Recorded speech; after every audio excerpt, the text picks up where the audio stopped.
مقتل کی زمین بھاگ گئی، عباس نہ لوٹے، شہ آ گئے، باش آ گئی، عباس نہ لوٹے۔ اس شان سے مقتل کو سدھا رات علمدار، اس شان سے مقتل کو سدھا رات علمدار، آدھا کی نظر کھا گئی، عباس نہ لوٹے،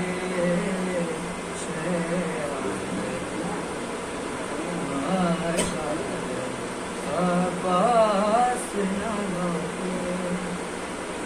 بہتا ہوا کانوں سے لہو، سوکھے ہوئے لب،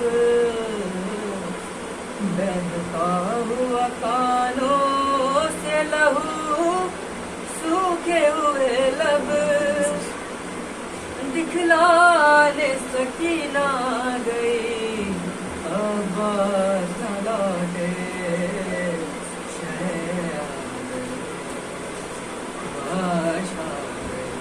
عباس نہ لوٹے۔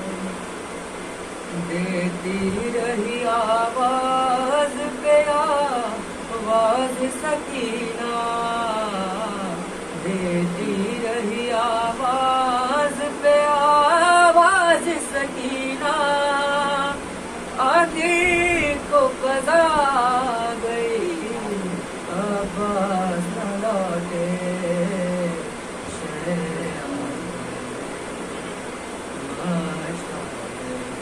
عباس نہ لوٹے۔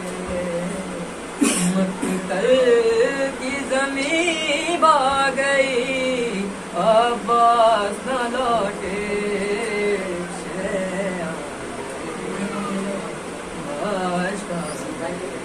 عباس نہ لوٹے،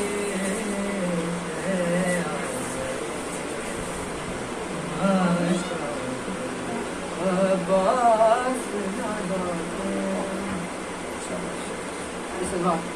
اللہم صلی علی محمد وعلی محمد۔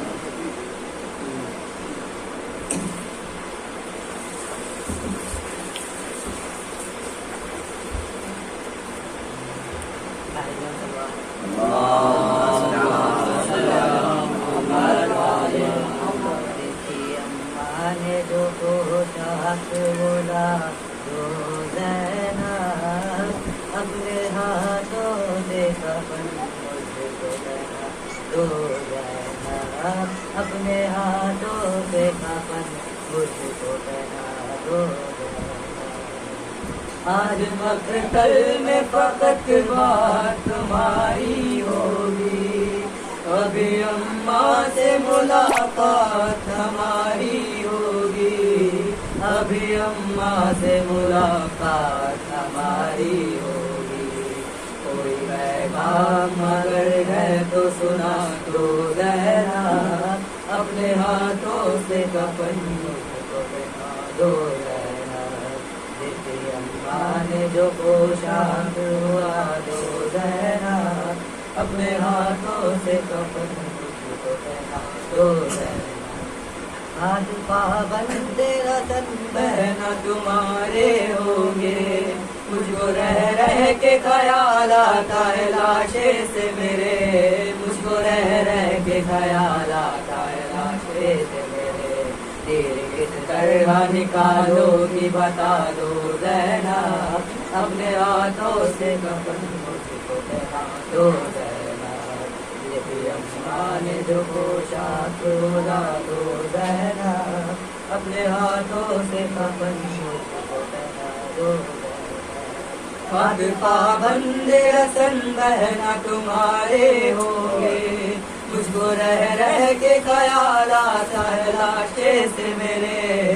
مجھ کو رہ رہ کے خیال آتا ہے لاشے سے میرے. تیرے کس طرح نکالو گی بتا دو زینب. اپنے ہاتھوں سے کفن مجھ کو بنا دو زینب.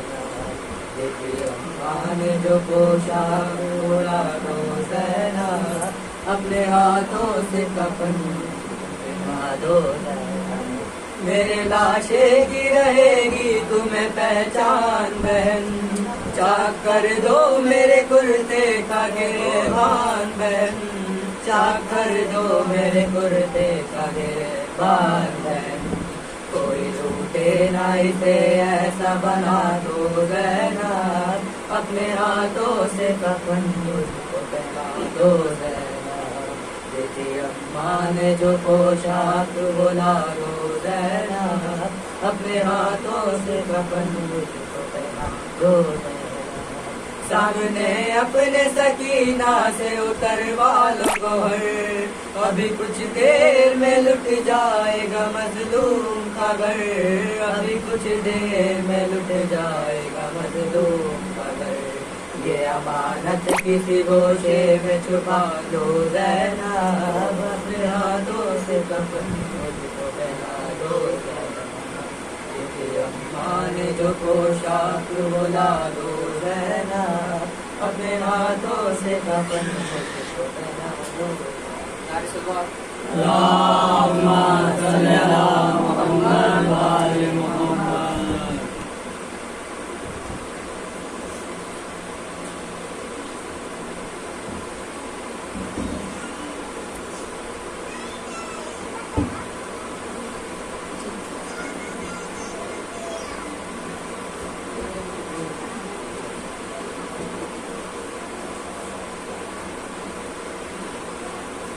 رحم اللہ من قرأ الفاتحہ.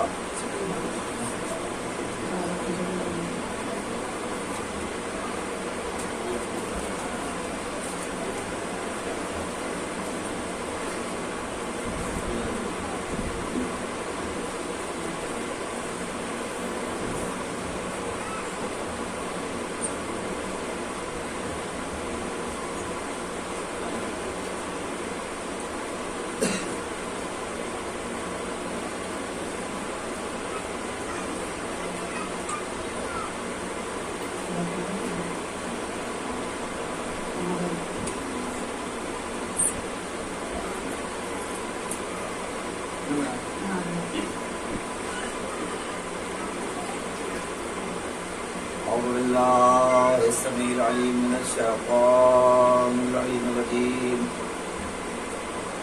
بسم اللہ الرحمن الرحیم. الحمدللہ رب العالمین. الصلاۃ والسلام علی سید الانبیاء والمرسلین مولانا و سیدنا و شفیع ذنوبنا وطبیب نفوسنا وحبیب قلوبنا النبی المؤید الرسول المصدق المصطفى الامجد المحمود الاحمد ابي القاسم محمد. اللهم صل على محمد وآل محمد وآله الطيبين الطاهرين المعصومين. ولعنة الله على أعدائهم وقاتليهم وغاصبي حقوقهم ومنكري فضائلهم أجمعين من ليلنا هذا إلى قيام يوم الدين. أما بعد وقد قال سبحانه تبارك وتعالى وقوله الحق. بسم الله الرحمن الرحيم. وإذ ابتلى إبراهيم ربه بكلمات فأتمهن قال إني جاعلك للناس إماما قال ومن ذريتي قال لا ينال عهد الظالمين. صلوات اللهم صل على محمد وآل محمد. اللہ نے گرامی، گفتگو آج کی اپنے چوتھے مرحلے میں داخل ہو چکی ہے. مسلسل عیسائی وفی ادائے کے ذیل میں عظمت منصب الہی کے عنوان سے گفتگو چل رہی ہے. اللہ نے اپنے دوست اپنے خلیل جناب ابراہیم کو جب عہدۂ امامت سے سرفراز کیا تو جناب ابراہیم نے امامت کا مطالبہ اپنی ضروریت کے لیے کیا. پروردگار عالم نے ایک قانون مرتب کر دیا، لا ینال عہد الظالمین. جہاں ظلم کا تصور بھی پایا جائے گا وہاں عہدۂ الہی نہیں پہنچ سکتا. یہ قانون پروردگار عالم نے روز اول جناب ابراہیم کو امامت دیتے وقت طے کر دیا اور صاف لفظوں میں اعلان کر دیا کہ ہمارا عہدہ عیوب سے پاک. ہمارے عہدے میں عدالت کا تصور ہے، ظلم کا تصور نہیں. ہمارے عہدے میں حقوق کی پائمانی اور حقوق کے غصب کر لینے کا تصور نہیں. ہمارے عہدے میں مظلومیت کا تصور پایا جاتا ہے، ظلم کا شائبہ بھی نہیں پایا جاتا. جہاں ظلم ہوگا وہاں عہدۂ الہی نہیں ہوگا، جہاں عہدۂ الہی ہوگا وہاں ظلم کا احساس بھی نہیں کیا جا سکتا. ظاہر ہے اب تاریخ کے پس منظر میں انسان کے لیے یہ جاننا یہ پرکھنا اتنا آسان ہو گیا کہ کون کون الہی منصب کا حقیقی حقدار ہے، کون الہی منصب کا مستحق ہے. قدرت نے بہت سارے کرائٹیریاز بنائے. اپنے منصب کو جب دیا ہے اللہ نے تو یوں ہی نہیں عطا کر دیا. ظاہر ہے کہ وہ علیم ہے، وہ عظیم ہے، وہ رحیم ہے، وہ کریم ہے. اس کی شان عطا و صفا کا کوئی اندازہ نہیں کر سکتا. تو وہ جسے بنائے گا اس کے اندر الہی صفات کا ہونا ضروری ہے. اگر خدا کے یہاں علم کا تصور پایا جاتا ہے اور وہ علم کو پسند کرتا ہے تو اب وہ جسے اپنا نمائندہ اور رہبر اور ہادی بنائے گا اس کا ساری کائنات سے علم میں افضل ہونا ضروری ہے. اگر وہ معبود ہے اور اسے عبادتیں پسند ہیں تو اب وہ اپنا رہبر ہادی اور اپنا نمائندہ اور رہبر اسے بنائے گا جو کائنات میں افضل ترین عبادت کرنے والا.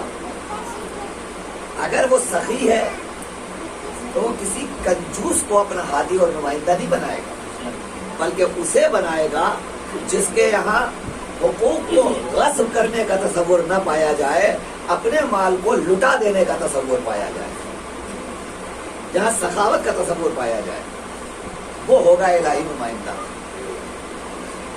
اگر وہ عظیم ہے تو پھر اس کا نمائندہ بھی عظیم ہوگا. اب یہ ساری گفتگو سمیٹ کر عرض کروں، اگر وہ محمود ہے تو اس کا نمائندہ محمد ہوگا، اگر وہ اعلیٰ ہے تو اس کا نمائندہ علی ہوگا، اگر وہ فاطر السماوات ہے تو اس کا نمائندہ اس کی نمائندہ فاطمہ ہوگی، اگر وہ محسن ہے تو اس کا نمائندہ حسن ہوگا، اگر وہ قدیم الاحسان ہے تو اس کا نمائندہ حسین ہوگا، اگر وہ معبود ہے تو اس کا نمائندہ عابد ہوگا، اگر وہ صادق ہے تو اس کا نمائندہ جعفر ہوگا، اگر وہ حیبتوں کا مالک ہے تو اس کا نمائندہ موسی کاظم ہوگا، اگر وہ رضا کا مالک و مختار ہے تو اس کا نمائندہ علی رضا ہوگا، اگر وہ پاکیزگی کو پسند کرتا ہے تو اس کا نمائندہ تقی ہوگا، اگر وہ نظافتوں کا مالک و مختار ہے تو اس کا نمائندہ نقی ہوگا، اگر وہ شان و شوکت والا ہے تو اس کا نمائندہ عسکری ہوگا، اگر وہ وجود رکھ کر نظر نہ آنے والا ہوگا تو اس کا نمائندہ مہدی ہوگا. صلوات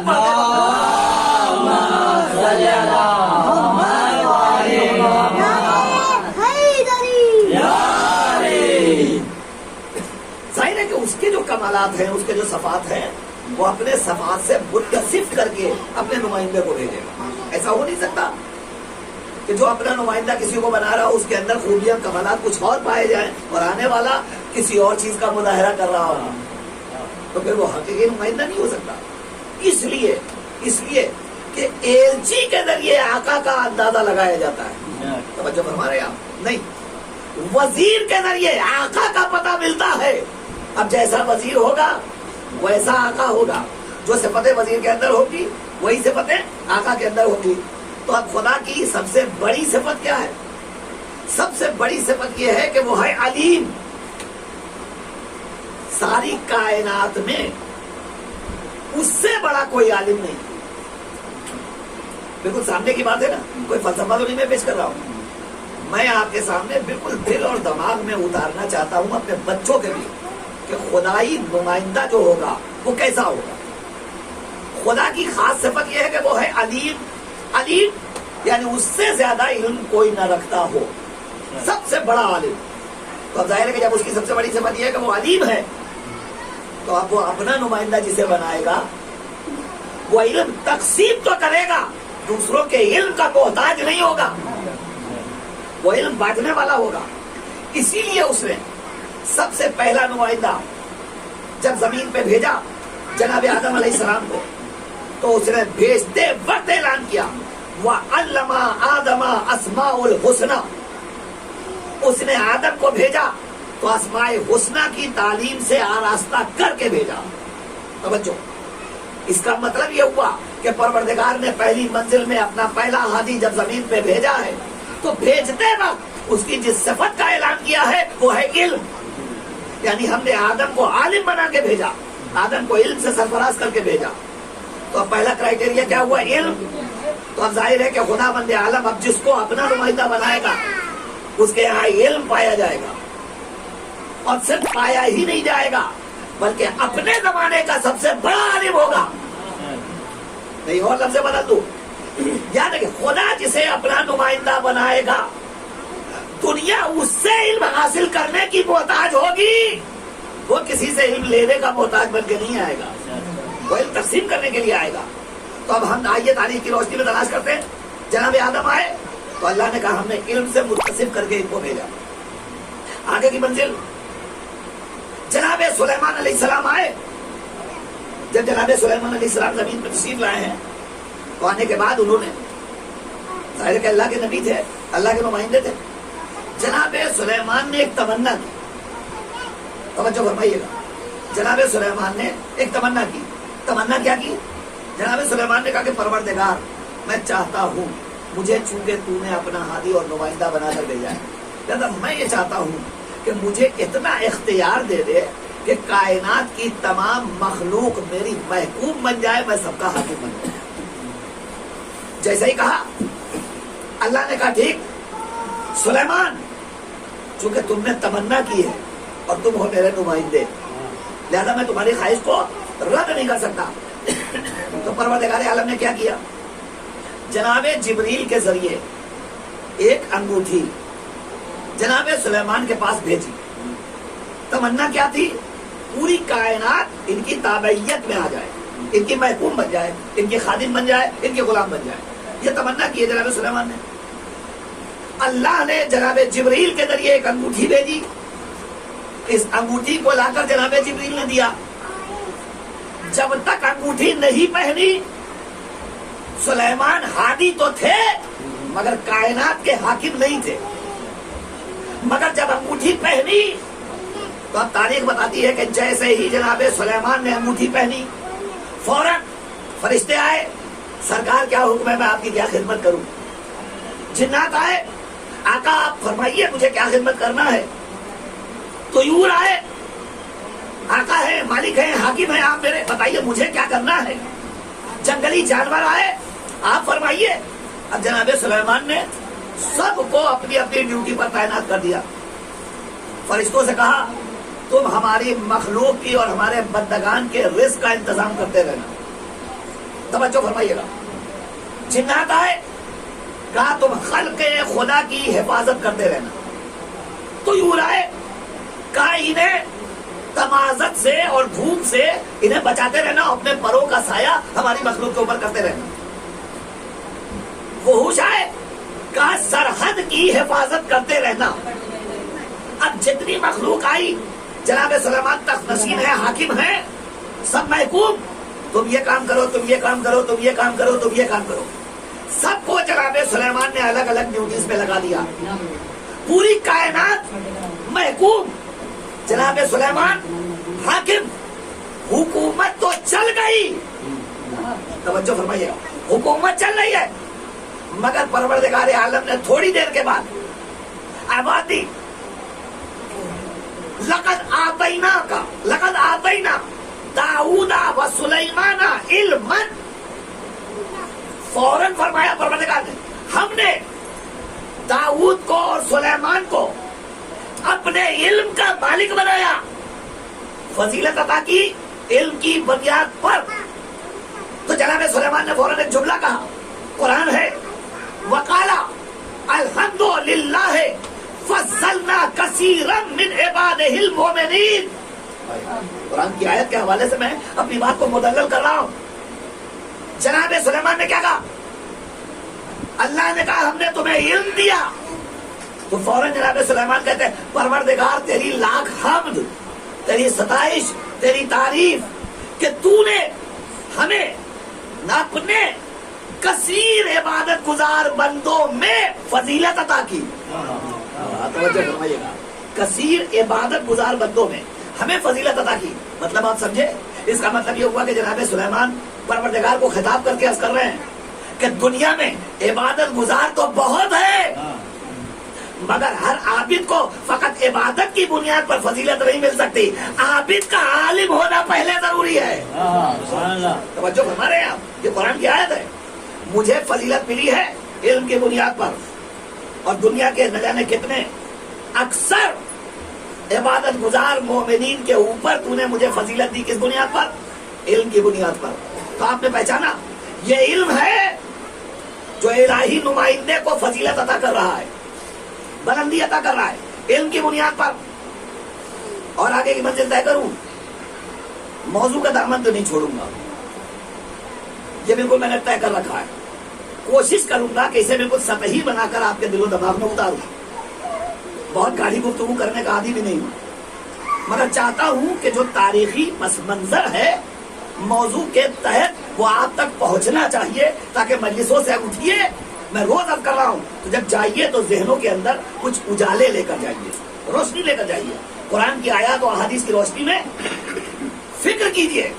یہ ہمارے انبیاء, یہ ہمارے اوصیاء, یہ ہمارے ائمہ, یہ ہمارے معصومین, جن کے اوپر ہم محبت کرتے ہیں اور فخر کرتے ہیں, جن کی محبت پر, جن پر ہم دم بھرتے ہیں, ہمیں معلوم بھی تو ہونا چاہیے کہ ان کو شرف اور فضیلت ملی کس بنیاد پر. ہمیں پتہ ہی نہیں ہے, بس ہم علی علی کرتے رہے, ہو گیا کام.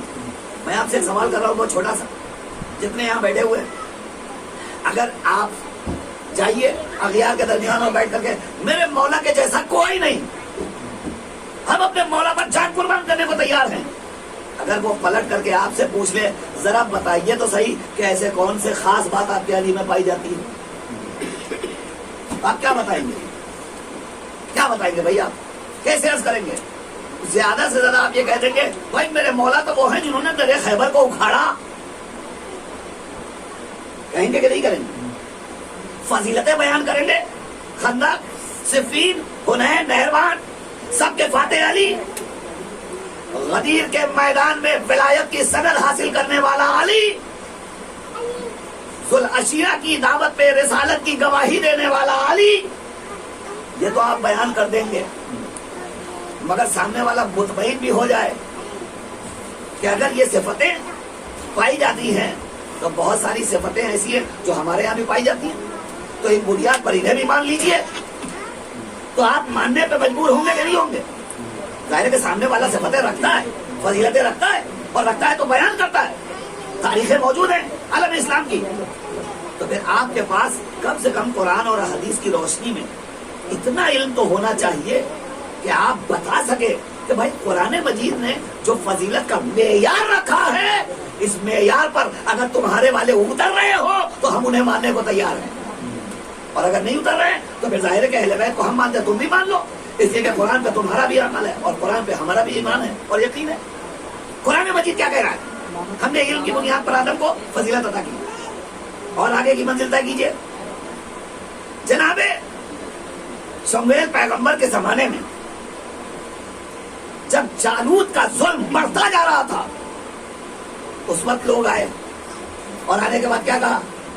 کہتے ہیں اے شمویل پیغمبر ہم چاہتے ہیں کہ جالوت کے خلاف اسلام کے لشکر کا ایک سپہ سالار ایسا معین کر دیجئے کہ جس کی ماتحتی میں ہم لوگ جائیں اور جا کر کے اس کے اوپر غلبہ حاصل کریں اور اسلام کو فتح حاصل ہو.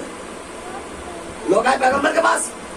پیغمبر نے بارگاہ ربوبیت کی طرف نگاہ کی. پروردگار یہ فیصلہ تو تیرے ہی ہاتھوں میں ہے. توجہ یہ اختیار تو تجھے ہے. نہیں غور کریں آپ. بیداری کے لیے ایک جملہ کہہ دوں. لوگ کہاں آئے ہیں؟ اللہ کے نبی کے پاس. اور کیا کہہ رہے ہیں؟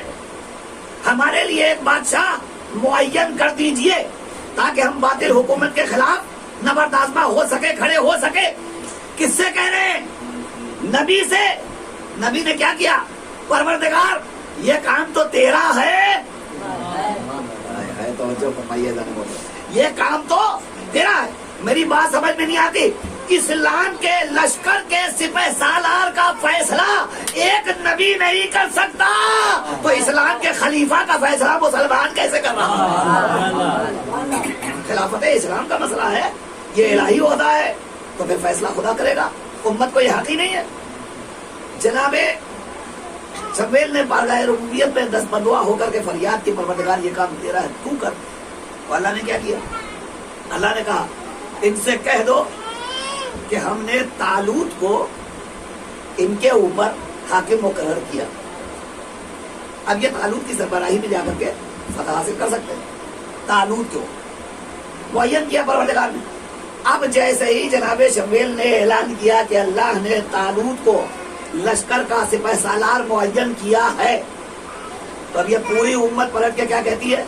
پوری امت جو آئی تھی کہنے کے لیے کہ کسی کو لشکر کا سپہ سالار بنا دیجئے، وہی امت اب پلٹ کے کہہ رہی ہے یہ کسے بنا دیا آپ نے؟ یہ طالوت ان کے پاس ایسی کون سی خاص بات پائی جاتی ہے؟ ان سے زیادہ کبھی ہیکل تو ہم خود موجود ہیں. یہ دبلے پتلے کم عمر کم سن یہ کیا کر لیں گے؟ دیکھیں یہ وہی مینٹیلٹی ہے کہ کم عمر ہیں یہ نہیں چلیں گے. توجہ فرما رہے ہیں. یہ بچے سے ہی کہا تو آواز پروردگار آئی ان سے کہہ دو کہ یہ طالوت کا مقابلہ نہیں کر سکتے. کیوں؟ اس لیے کہ بسطتاً فی العلم والجسم ہم نے اس کو جسم کے مقابلے میں بھی اور علم کے مقابلے میں بھی تم پر قوت عطا کی ہے، تم پر فوقیت عطا کی ہے. تو یہاں بھی علم کی گفتگو آئی. اسلام کا سپہ سالار معین ہو رہا ہے مگر اللہ کرائٹیریا کیا بنا رہا ہے؟ علم کی بنیاد پر. اور آگے کی منزلیں آپ طے کرتے رہے. ہر نبی کے زمانے میں گفتگو علم پر آ کر ٹھہری ہے. اور یہاں تک کہ میں نے ابھی ایک فقرہ کہا تھا کہ عالم کو عابد کے اوپر بھی اللہ نے اسلام نے فضیلت عطا کی ہے. معمولی بات نہیں ہے. عالم کو عابد کے اوپر، عالم کو پورا مجمع اس جملے پر غور کرے ذرا سا. تاریخ اسلام ہے، قرآن ہے. عالم کو عابد کے اوپر بھی فضیلت حاصل ہے اگر راہ راست پر چل رہا ہے. اگر عالم حق ہے تو اسے عابد کے اوپر فضیلت حاصل ہے. کوئی سوچ بھی نہیں سکتا. میں آپ کے سامنے عرض کروں یہ سلسلہ علم جو ہی آگے بڑھتا رہا. جناب ہود تک آئی بات. اللہ نے جناب ہود کو بھی علم کی بنیاد پر فضیلت عطا کی. اب یہ فیصلہ کیسے ہو؟ طالوت کو لشکر کا سپہ سالار معین کر دیا گیا. لوگوں نے باطل ناخواستہ قبول کیا مگر تاریخ نے یہ بھی لکھا کہ ماننے کو تیار نہیں ہے کہ کون جالوت کو قتل کرے گا. توجہ فرمائیے گا. کون جالوت کو قتل کرے گا یہ ماننے کو کوئی تیار نہیں ہے. تو اس کے بعد فیصلہ یہ ہوا کہ جس کے بدن پر، توجہ، جس کے بدن پر یعقوب پیغمبر کے فرزند جناب عیسیٰ کی ابا اور قبا فٹ ہو جائے گی